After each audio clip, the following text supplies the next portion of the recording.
Once again, let's start this fourth podcast with Fernando Carvajal. We are going to review again the new developments that had happened since we last met. We will also be discussing the issues that are not openly seen and discussed.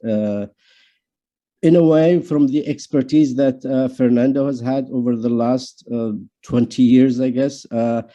He has been involved in the study of the Yemen society and politics and on all aspects of the nation of Yemen, from the ideological fronts and all that. So many people had asked Fernando in the alternative for Yemen in our meetings, who is this Fernando Carvajal? What is his story with Yemen? What got him so interested in Yemen? And so all these issues we'd like to go through with you, Fernando, first before we dive into the Yemeni political arena. Thank you, Ustad. Thank you. With 22 years, almost 23, I guess, with me being involved in Yemen directly, and it's been an adventure. It's a story for sure. Something that I'm truly thankful for. The good, the bad, and the ugly. I'm 100% attracted to Yemen, and I often tell my wife that Yemen is the only thing I know how to do at my age. A little bit about me. I lived in California most of my life. I was born in Mexico, but came to the U.S. when I was 11 years old. Raised here in California. Went to school, undergrad and master's here in California.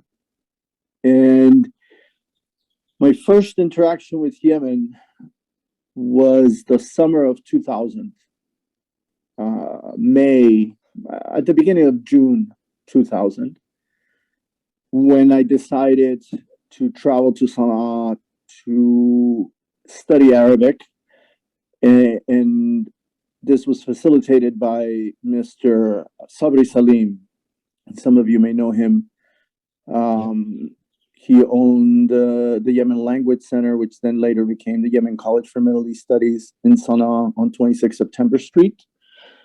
And I met Sabri early in 2000 when he came to California to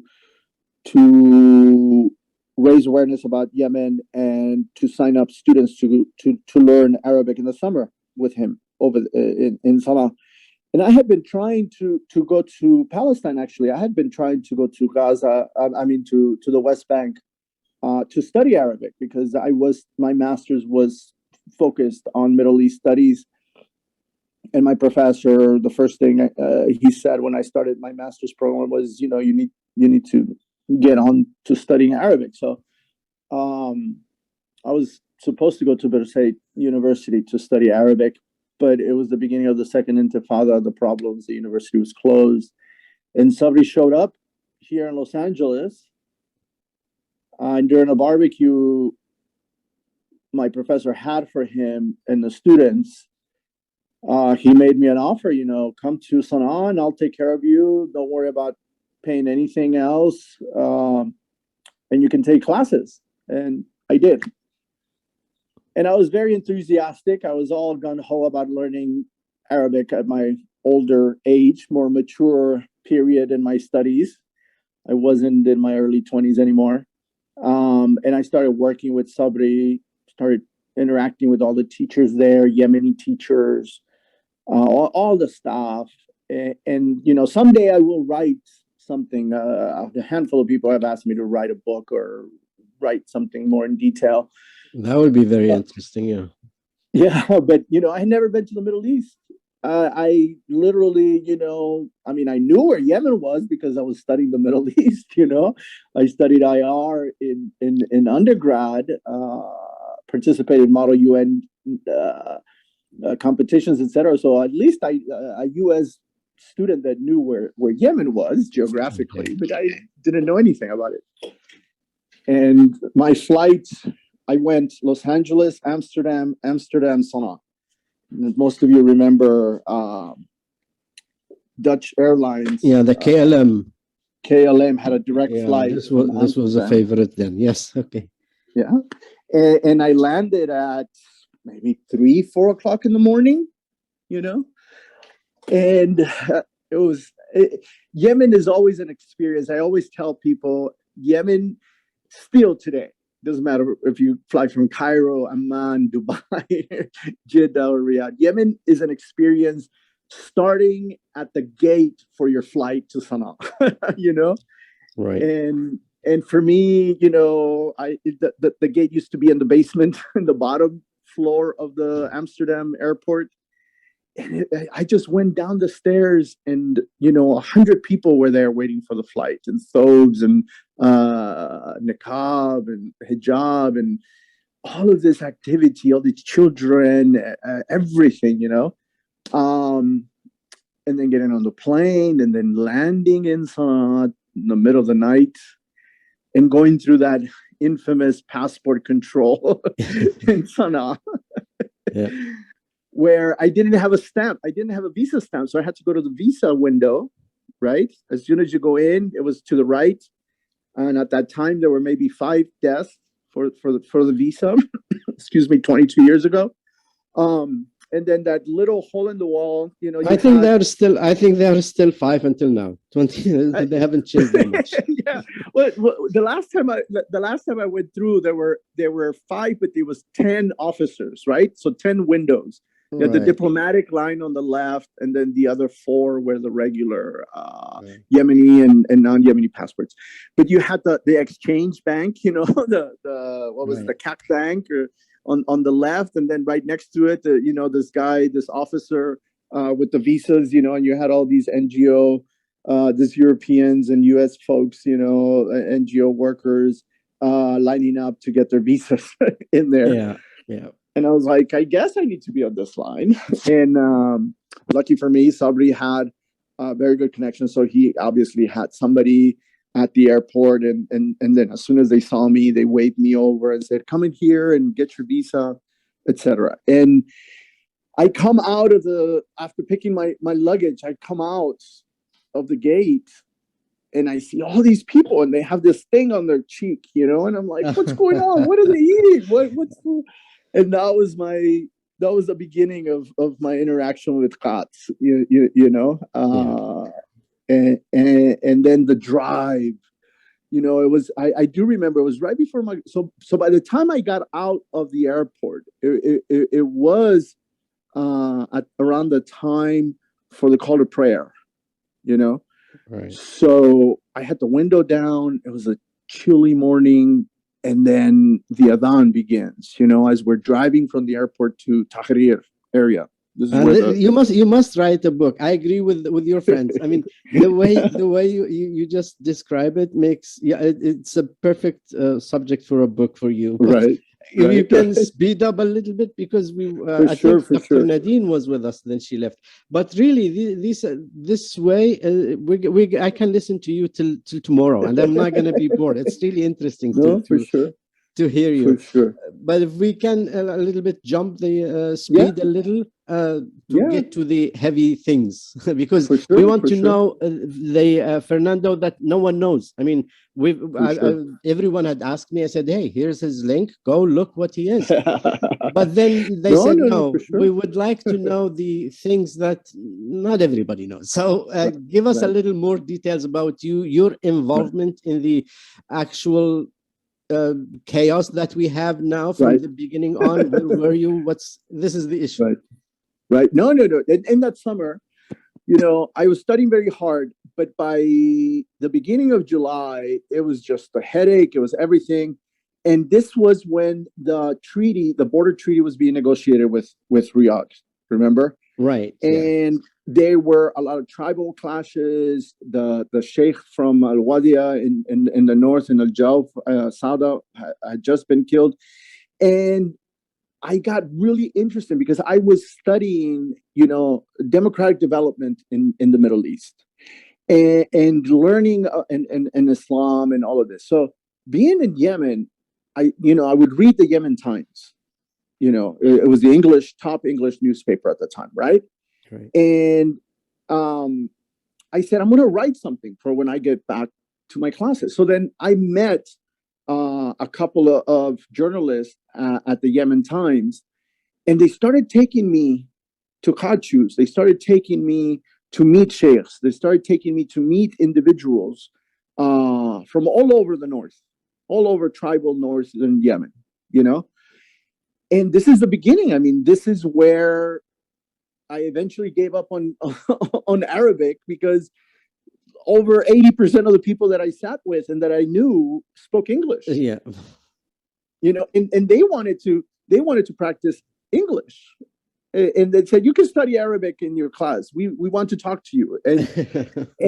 And so, I kept going back I think after 2000, if you recall, there was the USS Cole in October. Right. The USS Cole attack in Aden. That December was Ramadan.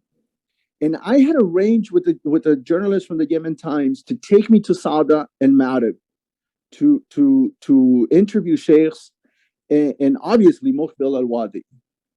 So I went back as soon as the university the semester ended. I went back to Sana'a, and I came back like the day before Christmas, and I went to Sada, and I managed to go into Dar al-Hadith. And at that time, al-Wadi was sick. He had liver disease at the time. I forget what exactly he died from, but it had to do something with his liver. And so al-Hajuri was there.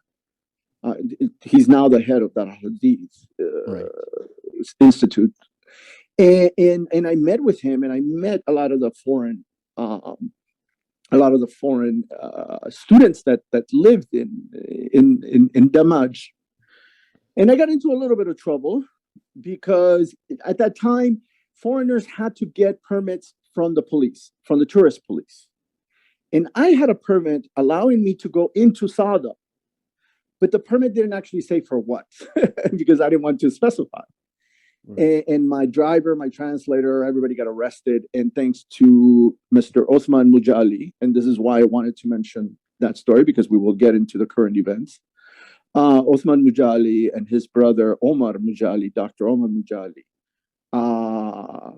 found out about the problem that I had with the NSB. And I was staying at their hotel in Sada. Some of you that know the family and know Sada, they used to own a hotel right on the main road. They used to before Al Houthi bumped it to shreds. Blew it up. Exactly. They blew it up. And they called for me. And they said, Fernando, they called the reception, please have this guy come to our house. And I had iftar with Sheikh Mujali and his brother. And this is one of my oldest political relationships in Yemen. When you talk about figures and what they've done and what they've become.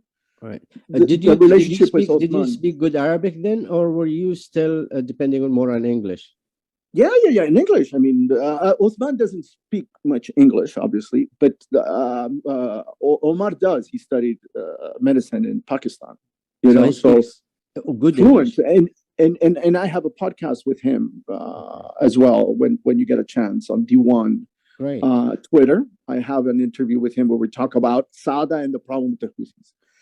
So after I went back in 2003, and then I went back in 2006, which was the presidential election, if you recall.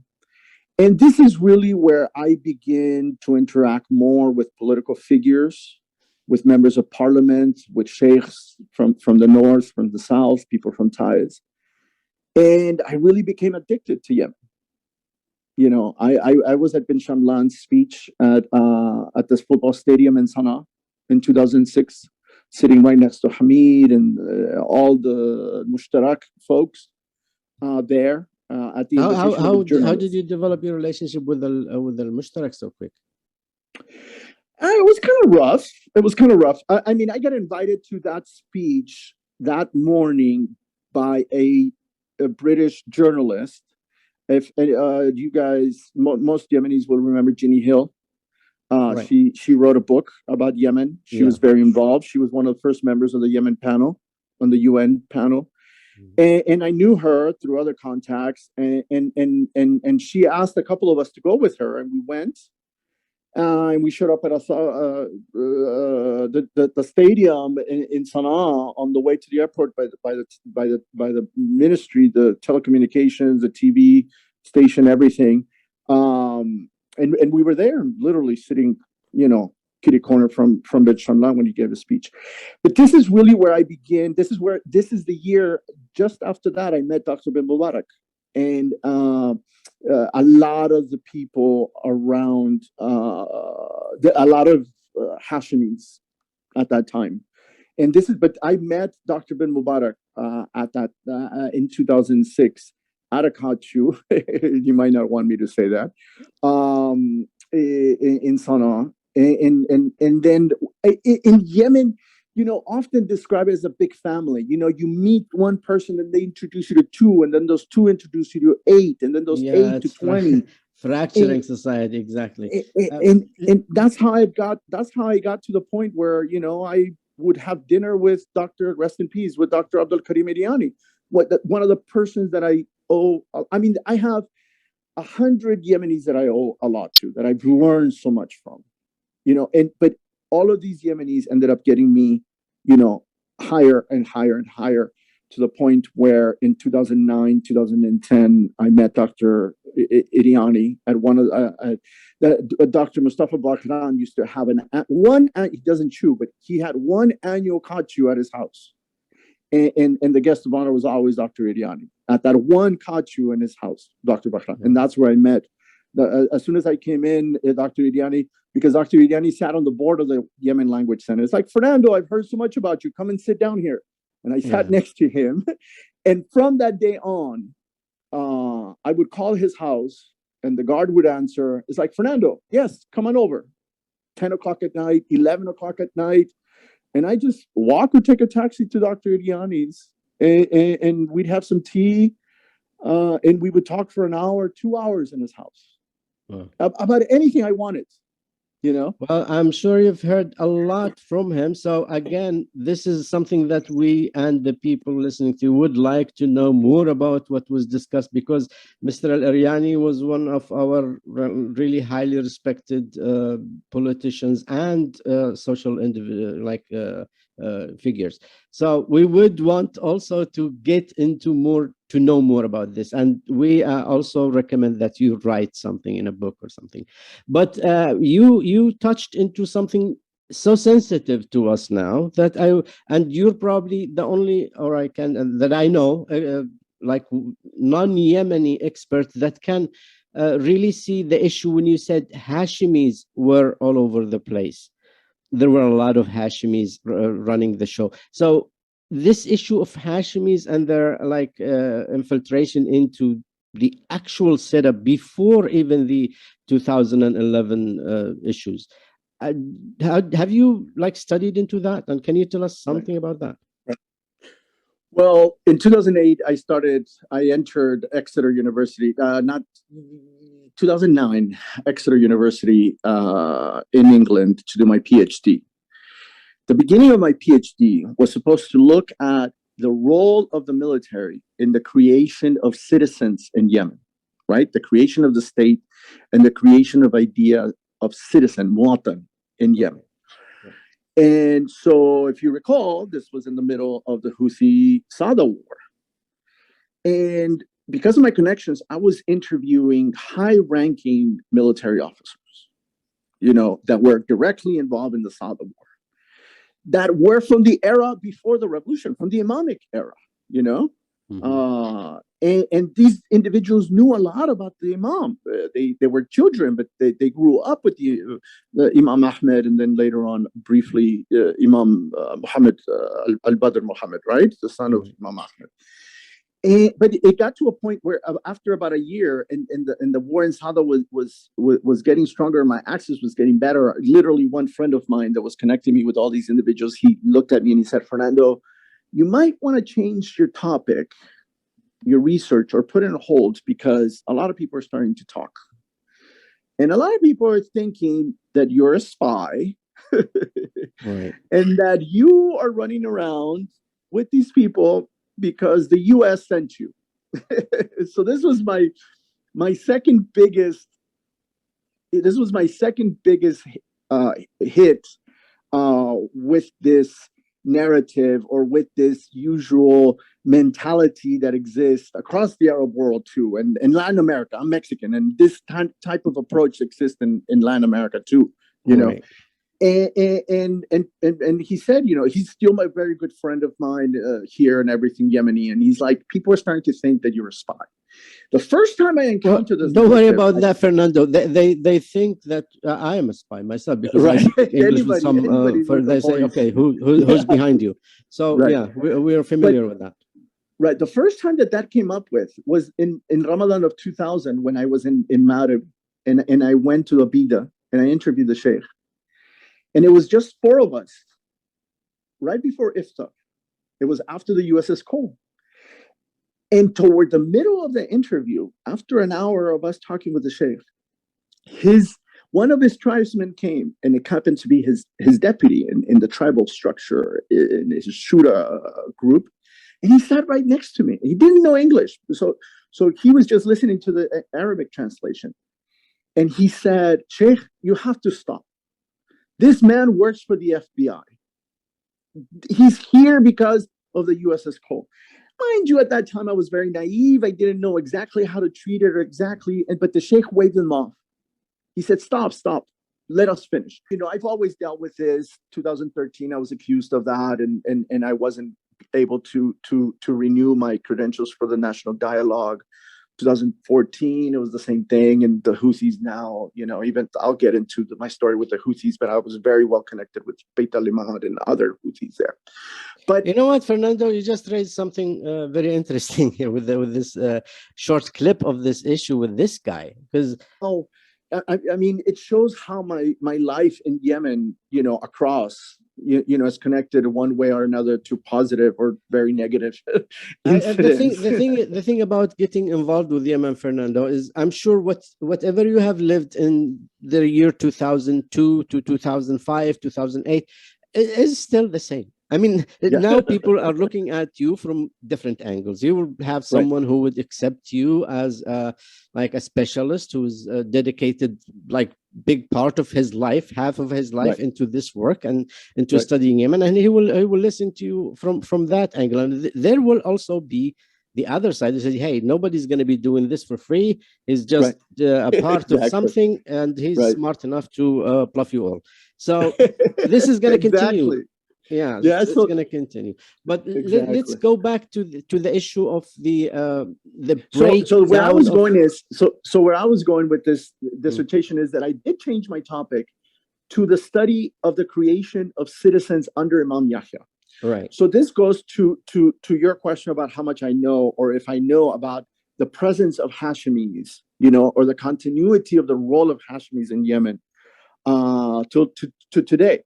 I mean, since 1948, the killing of Imam Yahya, Beit al-Shami, you know, of one way or another, Beit al-Wazir of one wing or another, were involved in the revolt. But remember a couple of segments ago where I talked about my article about Khuruj and Wali al-Amr, right?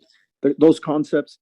And so I've looked at it through that, because I learned how to read, you know, Zaidi literature when it comes to politics, beyond the study of the 14 virtues of the Imam, but delve into the politics of the Hadawi and the other versions of Zaidiyya, right? Which have been mostly developed in Yemen.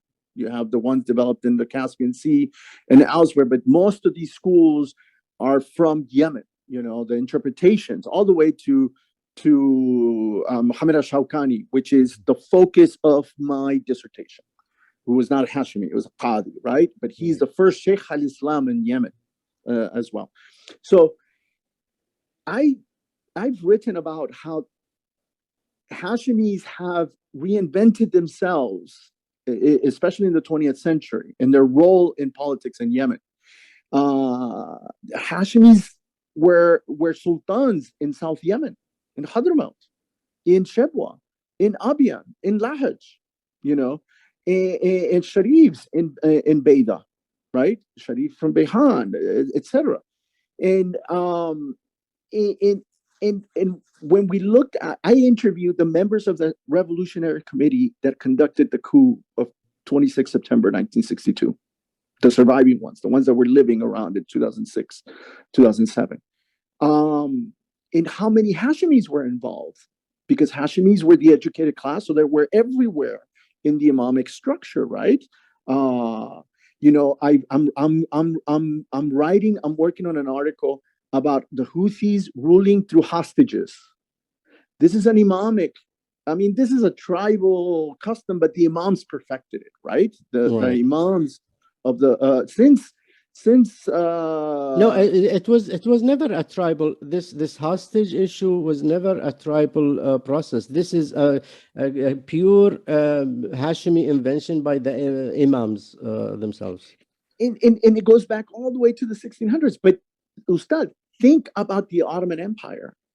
The Ottoman Empire used hostages. The Ottomans used to take the children of politicians, of learned Greeks, Albanians, and in those times, and educate them in Istanbul, and then send them and use them as governors. This is what I focused on in my dissertation. But that's different from being a hostage. The Imam way. The Imam way would take the kids and will not give them any privileges.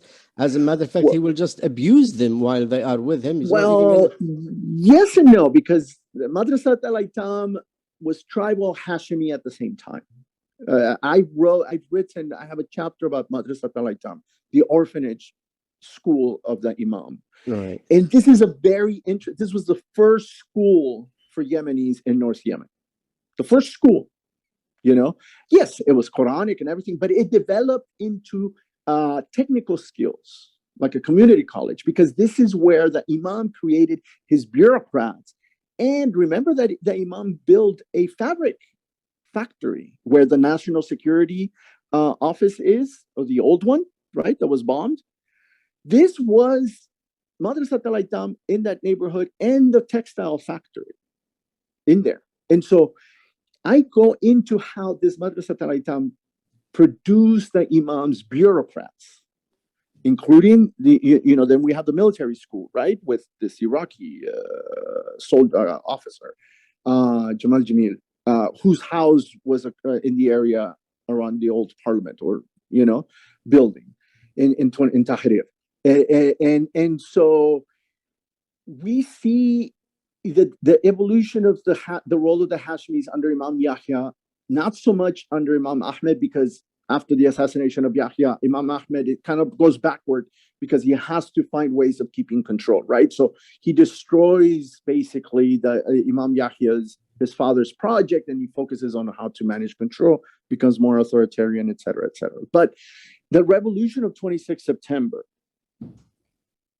in 1962, many of the organizers were Hashimis, intellectuals, sheikhs al-Islam, in the Diwan, and military folks. I invite you to read Al-Aini's book on this 50 years in Shifty Sands, where he talks about, I met Al-Aini, rest in peace, in Sana'a. He gave me his book, and we talked about this Madrasat al-Aitam. We talked about the Beirut, the famous 40, which were the 40 students that went to Beirut, the development in Cairo. Two discussions ago, 2 Mondays ago, you and I, we were discussing the role of Muslim Brotherhood in since the time of Zaidi in Cairo, right? Mohammed Noman in Cairo, and Zindani eventually, right? But Al-Aini, Muhsin Al-Aini, the former prime minister, the revolutionary ambassador, we sat down and we discussed all of this. Abu Lahum, I met with Sinan Abu Lahum, rest in peace. He gave me his book, this collection, and we talked about all of this because he was involved since the time of Imam Ahmed, when he kidnapped Abdullah bin Hussein al-Ahmar and all these sheikhs in retribution to the killing of his father, right?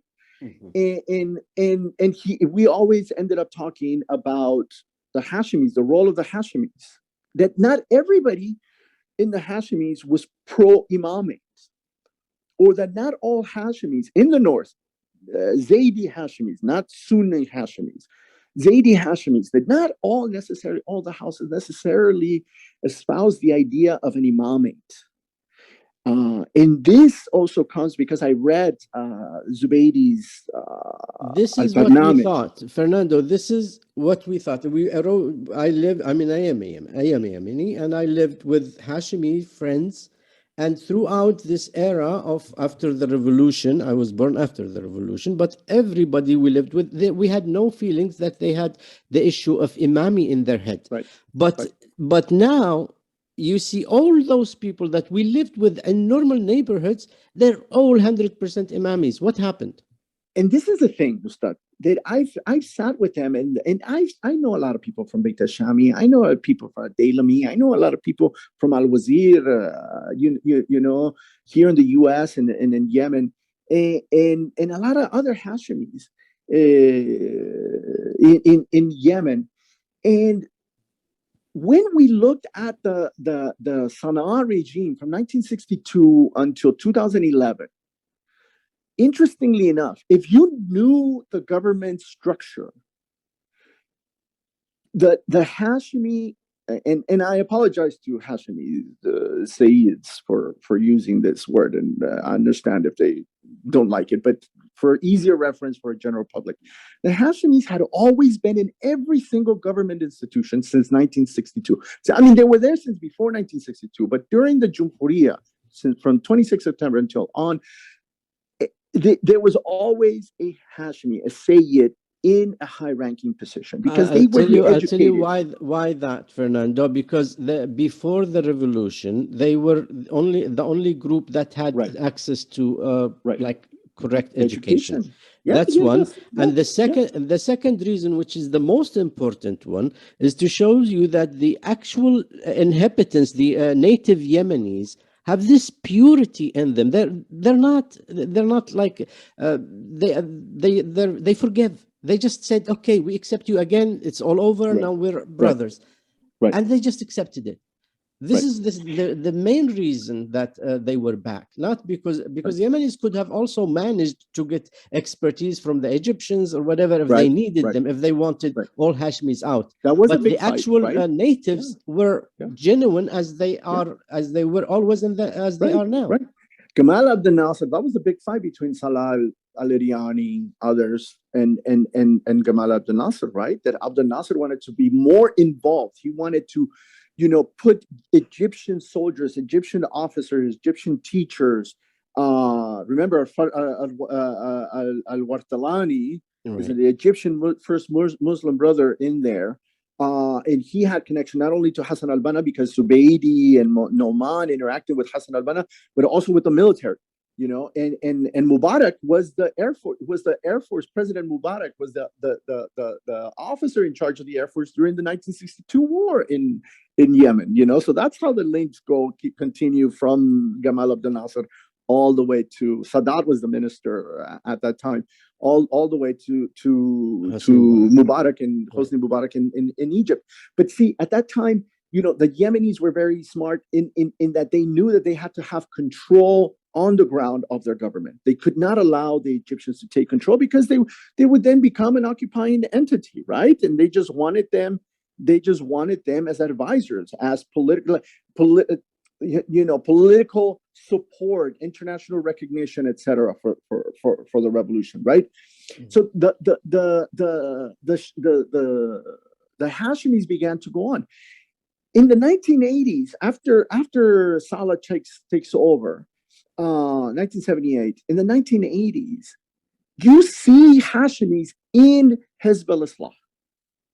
I mean, they are co-founders of Al-Islah Party. They're still there. you know? Qadi, and they are still there. Al-Ansi is a Zaidi Qadi. He's not a Sunni sheikh. He's a Zaidi Qadi. You know? And Yadumi and all of them grew into Sunnah, grew into this Muslim Brotherhood approach later on. You know, Zubaydi, Zindani. Remember, Zindani was supporter of Zubaydi when Zubaydi wanted to create Hizb al-Islah in Yemen. And it was a Zaidi party. It wasn't a Sunni party. It was a Zaidi party. It wasn't Hezbollah of Lebanon, of course. This was a genuine attempt, a genuine ideological attempt by Zubaydi to create a party, a political entity that espoused Zaidi thought in a modern political context. I think, Fernando, we consider the Zaidism not as a religious sect, rather a political movement. But I want to go back to this issue and emphasize on it. When was it that the mentality of the imamate to come back become solid issue? Is that after the 2011, or was there Sana'a people within Sana'a government planning for it before 2011? No, I think from a political science perspective, it is a consequence of disappointment. It is pre-2011. I mean, the Arab Spring comes as disappointment, as counter regime, right?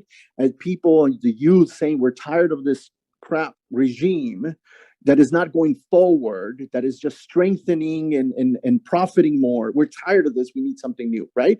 The idea among some Hashemi, some Sayyid, is that they gave Jumhuriya model enough time to develop.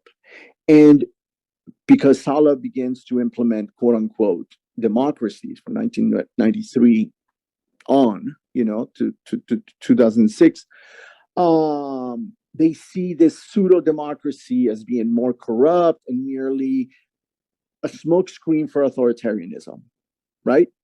And they said, and basically the discontent comes, if we're going to support this authoritarianism, if we're going to support this dictatorship, then we might as well inject some morality into it through religion,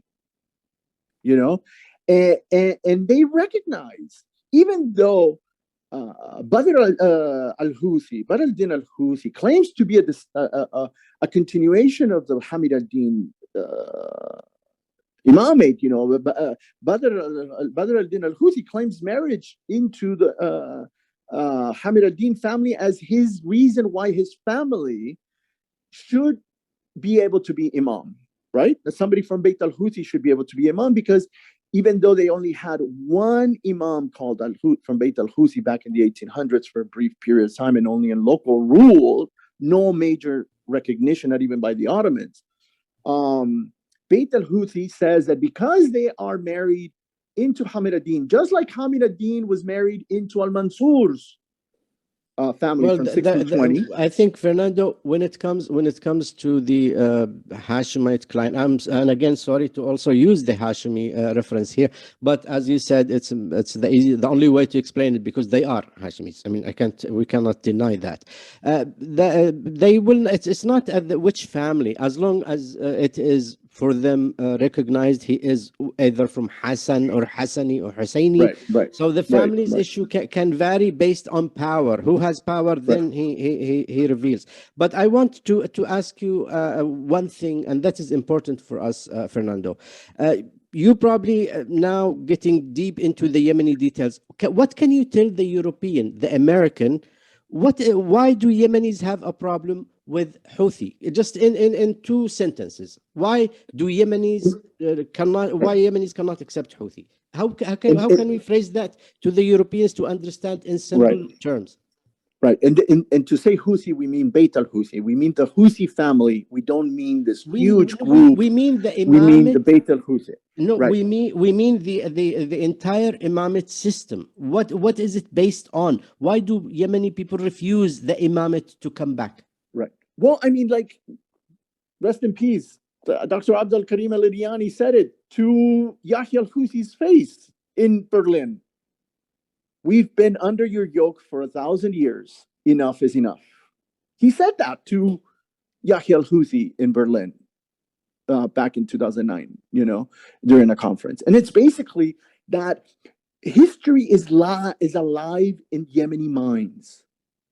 Yemenis live history every day of their life. Whenever you ask whenever you have a conversation with the Yemeni in Yemen, history always plays a role, either the family through tribe or the location, regional history. So this statement by Dr. Eryani kind of, illustrated the sentiment of 20 million Yemenis at that time, right? Because at one time or another, even though Al-Mahra wasn't part of the imamate, Hamidaddin imamate, it fell within the sphere of the Hamidaddin imamate, right? The imam could claim all the way to Oman, right? So basically, Yemenis, and this is my fight with progressives in the US and leftists in Europe, that they do not understand the historical perspective of every Yemeni today. And they know the Yemeni history under the imamate. I was lucky enough to do research at the National Archives in Sana'a. And I looked at the newspapers from 1930s, 1920s, 1930s, 1940s, right? And Yemenis know what the imamate was about. And the imamate to them never gave them progress, never gave them modernity, right? There were no hospitals, there were no schools, no anywhere. The only cars were the imam's cars. There was one plane, and the imam's son dies in an airplane crash. Therefore, he says no to airplanes. Okay, those imamis, Fernando, what do they lean back on taking this position? What is their what do they have? What do they have in their pocket? Right.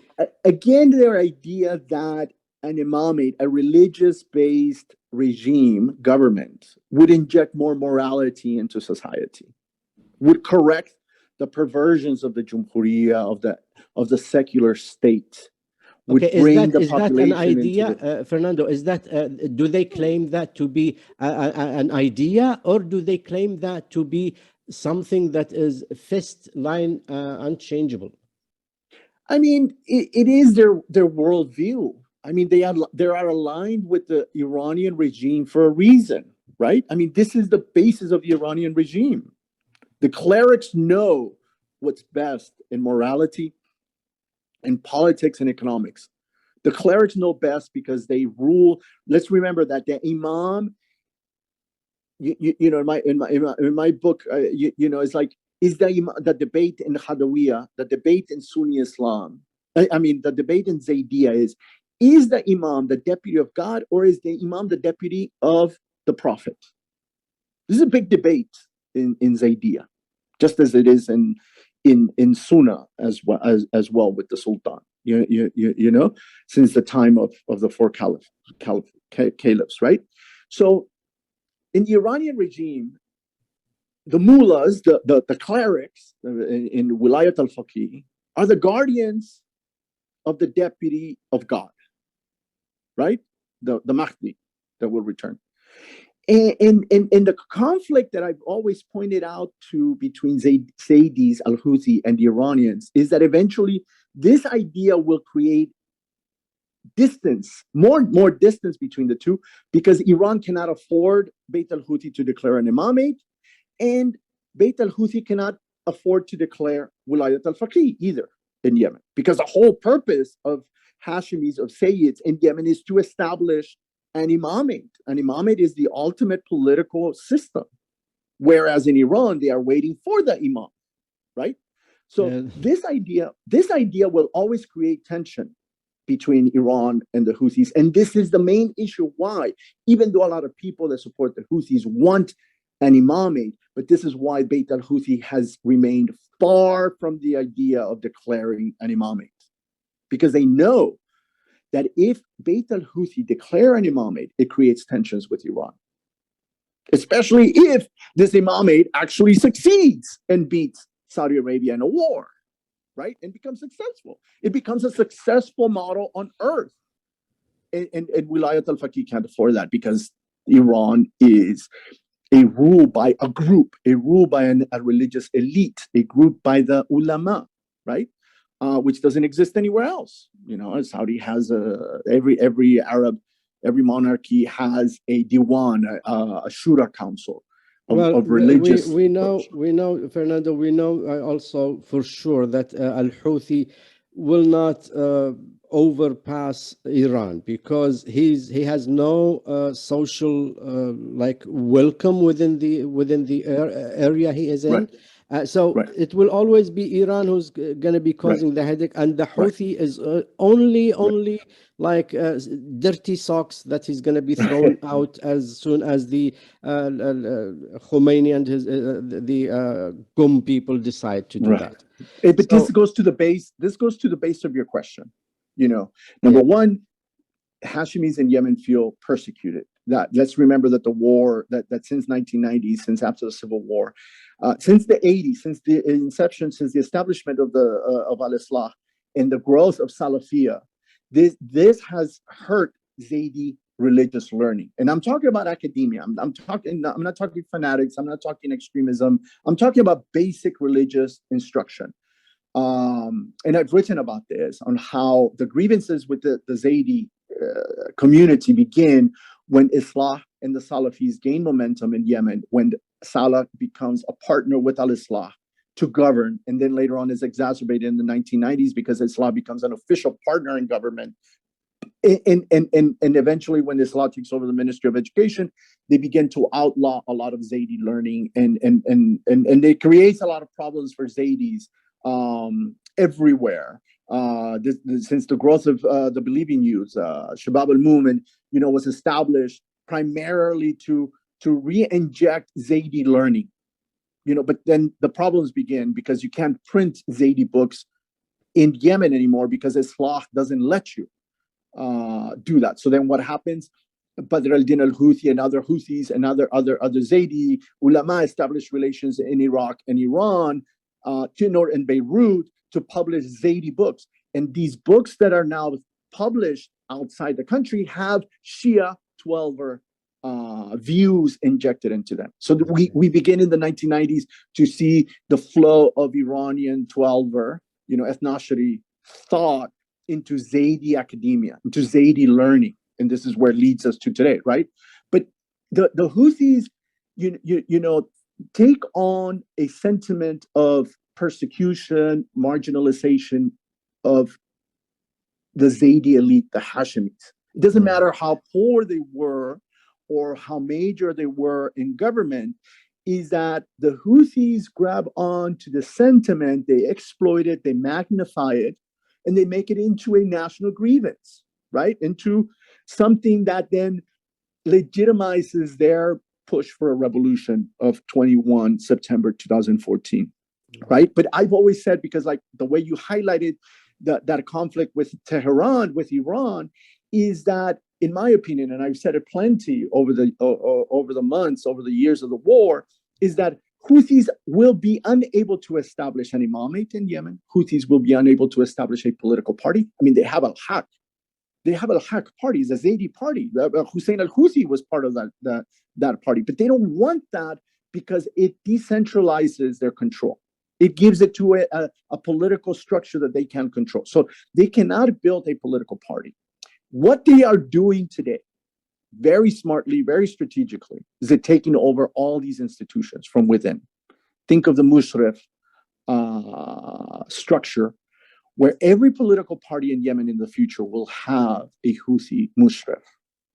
Somebody that spies, somebody Fernando, that does everything. You have really nailed it on the head. Now I see that point clearly. Can you take me a step further by introducing what kind of peace can be in the head of Grundberg when he says Houthis are willing to go for peace? What kind of peace Houthis can accept?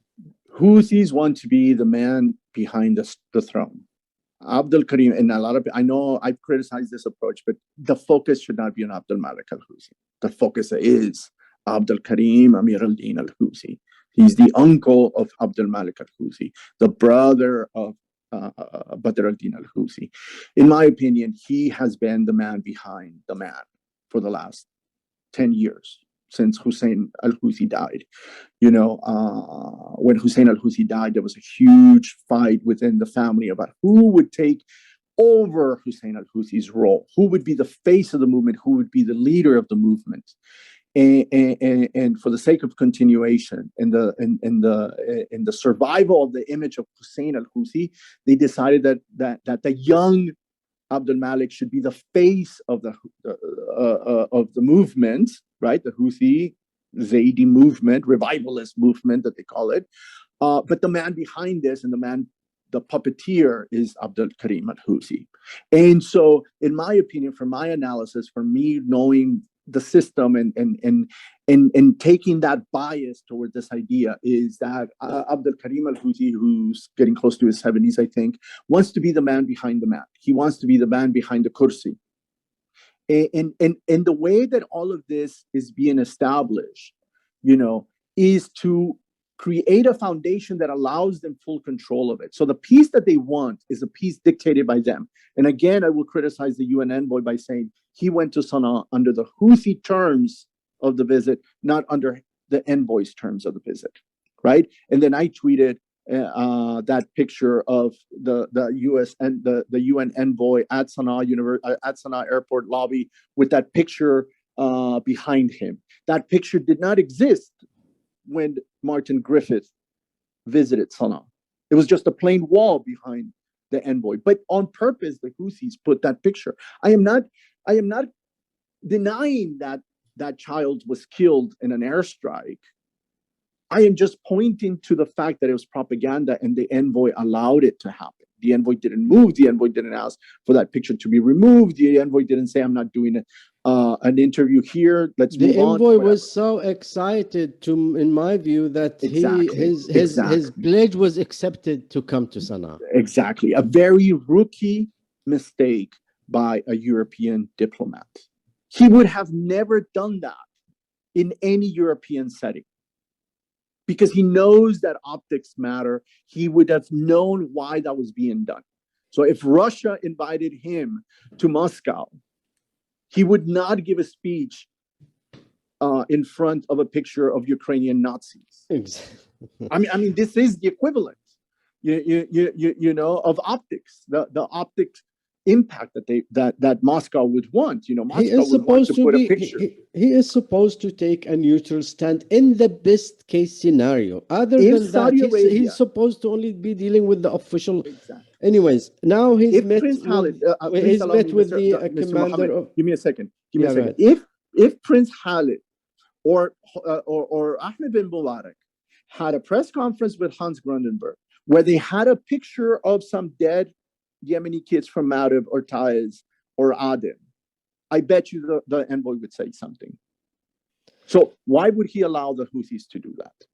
So the peace that the Houthis want, they don't want peace with the Yemeni government. Doesn't matter if it was Hadi or Rashad in the council today. They want a peace with Saudi Arabia. Why? Because they want the benefits of Saudi Arabia, and they know, back to one of our first conversations, that Yemen is Saudi Arabia's backyard. Therefore, Saudi Arabia is the guardian of Yemen. Therefore, long-term relationship here. The Houthis would be secure in their position as leaders if Saudi Arabia cements that position. That's why they want direct talks with Saudi Arabia, not with the Yemeni government. That's the peace that the Houthis want. Right. Well, but it is far away from what the Yemeni people will accept. Right. Even if the Saudi ended up cementing them, that's not going to be tolerated by the Yemenis. Now, once again, what can the discussion that took place between the leader of the council now, Mr. Rashad Al-Alimi, and the Grundberg, what can Mr. Grundberg bring to the table after visiting Al-Houthi, in your view? Unfortunately, nothing. Because he did not convince. Yeah. I mean, I hate to be that direct, but we have to at this point. We can't be like think tanks.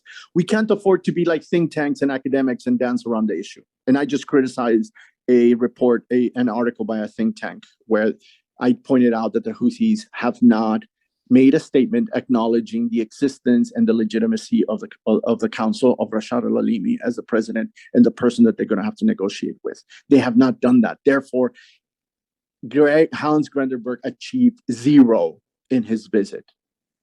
Because since he left, since the day he left Sana'a, Mashhad Mahdi Mashhad gave a long speech on video. It's on video, and he basically spelled out the opposition and the rejection to this whole thing. You know, as Hans Grunderberg was departing Sana'a, and Mohammed Abdul Salam has tweeted his rejection and condemnation of all of this, and then he's moved on to condemning the U.S. ships off on the Red Sea, blah, blah, blah, deflecting. So Hans Grunderberg, the only reason why Hans Grunderberg is in Aden today is because like I told you last week, he has to make sure that all of this that's going on remains under his framework. So he is not going to allow the government to go to Aden and take full credit and do whatever they want to do, because the UN envoy's office, not the individual, but the office, the bureaucracy, is afraid that this reform or this restructuring will move the Yemen file away from out of the hands of the UN envoy's office. They've got the $300 million. What else do they want? I mean, why? I mean, they want $3 billion. They want $3 billion. No. Look, I think the phone call that Prince Mohammed bin Salman received from the Secretary General was only to allow for Mr. Grundberg to come into Riyadh. Because apparently the Saudi stand and the Yemeni now understand that Grundberg is not in line with what the Yemeni people do or want or what their interest is. Unfortunately, right. Obviously, I'm so proud if that position was strong by the Yemeni officials and the Saudi stand against Grundberg. That would show us a very good sign for the future. And if that call, was there anything announced from the discussion, from the call from the Secretary General with the Prince Mohammed bin Salman? Do you know anything about it? I've not read it. I've not read about it. I've been trying to catch up with everything else. Right. So I've not read it, but I will take a look and make some tweets about it. But basically, the way that, I know people. I know people in the council and in the government now and everything, and the one thing that they need to keep in mind of is that they have to have an honest discussion with the envoy, and they have to tell him that unfortunately it is he who has to move toward the council's position, not the other way around. Exactly. You understand? So it's for us, it's very clear. Yeah. We've taken a lot of your time. We have passed the 1 hour grins that we have done for ourselves, but there is yet another question for you, Fernando. And this is something that I have been asked by people to put this question onto you. Let's see. What would be the easiest way out for the leading council now to start the process? What is it that they haven't done and they should do? People are not going to like it. People are going to call me a warmonger. But reality is that Houthis only understand the language of war at the moment, the language of the stick, not the carrot. And unfortunately, I'm one to say that not until the Houthis experience another dramatic defeat like the one in Bayhan, like the one in Shabwa in southeastern Ma'rib, not until then will the Houthis agree to sit at the table with the Yemeni government, whatever that Yemeni government looks like at that time, whether it's the council or what have you. One of the things, I'll go on the record here today and say that one of the things that will, if not war, then one of the issues that will force and create more pressure on the Houthis is the issue of the FSO sulfur in Hodeidah, in Ras Isa. The council must make a bold statement, create a committee to resolve this issue, create a contingency plan, which does not exist, contingency plan in case there's an accident, and begin, because it's already been almost 2 months since the UN signed the MOU with the Houthis over the FSO. The council needs to take this up simultaneously with politics, with the UN track, and on the battlefield, and create more pressure on the Houthis to live up to the MOU and start removing that ship today. You have to create victories, whether they're political, economic, diplomatic, with the Houthis, in order to start moving them to the middle and for them to agree to sit at the table. Do you think the Houthis would back off due to some political failures, or would they need, as you said in the beginning, without a big stick, they're not going to come back? Right. Without a big stick, they're not going to come back. Okay, so I think that is the basic line that we all agree on, right, and we hope that it will be implemented somehow in the right direction. For sure. And until we see you next week, have a wonderful time. Thank you very much, Ustad. Have a good evening. Thank you. Okay, bye-bye. Bye-bye.